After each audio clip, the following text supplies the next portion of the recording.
So, hi everyone, I am Mark Lawrence Esganio. So, today I am gonna interview Mrs. Maribel. So, she's a physical therapist and so today I'm gonna interview her about motor skills. So, the first question is, please describe your daily routine in your job. As a physical therapist, first of all, I'm Maribel, and to improve maintain restore physical health and function caused by aging, injury, or disease.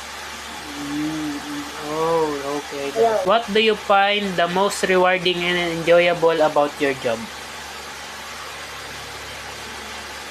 First of all, to develop my personalized treatment. And as a physical therapist, I enjoy my job because for motivation on myself and also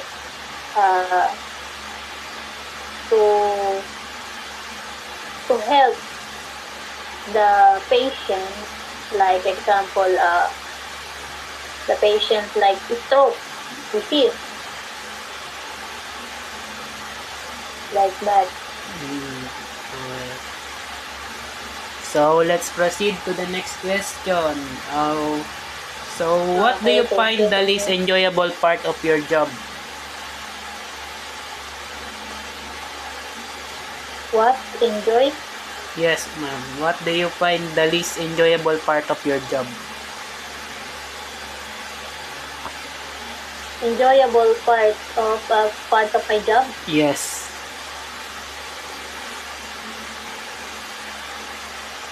For me,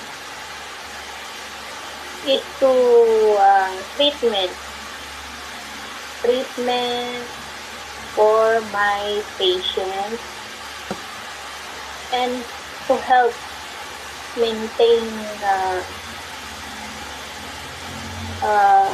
the patient So to fast recovery, like example injury or the stroke patient. Okay, that's good. So next, what knowledge do you think is the most essential to possess in your No. job?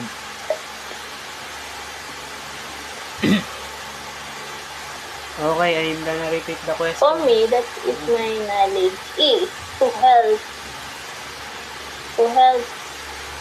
to others to treatment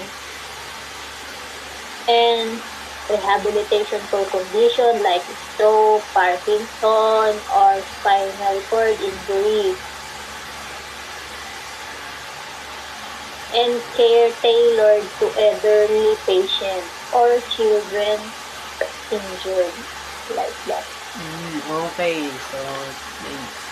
so next question, ma'am. How much of a role does the teaching of motor skill play in your job? Pain reduction and improved mobility, injury recovery, and many cases avoiding surgery or medication. Oh, okay. So next question, ma'am. What of knowledge concerning the teaching of skill do you think the teaching or of skills do you think it is mostly for someone in your position?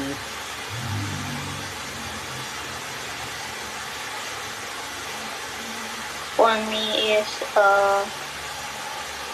for my position is like I said,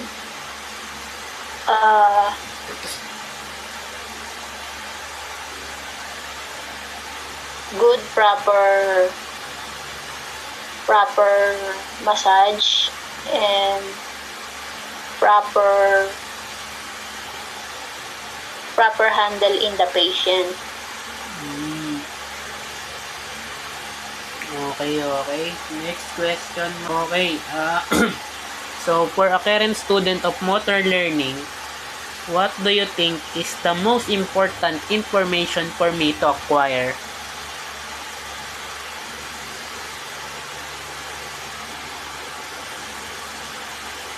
What is the more important?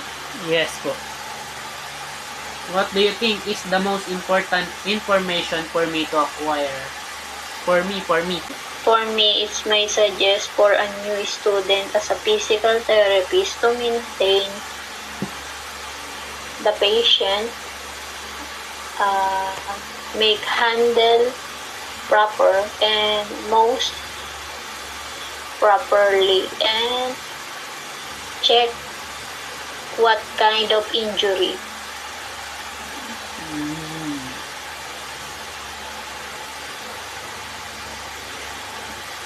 Okay, so... Hello? Okay, that's all. Narinig ako? Yes po.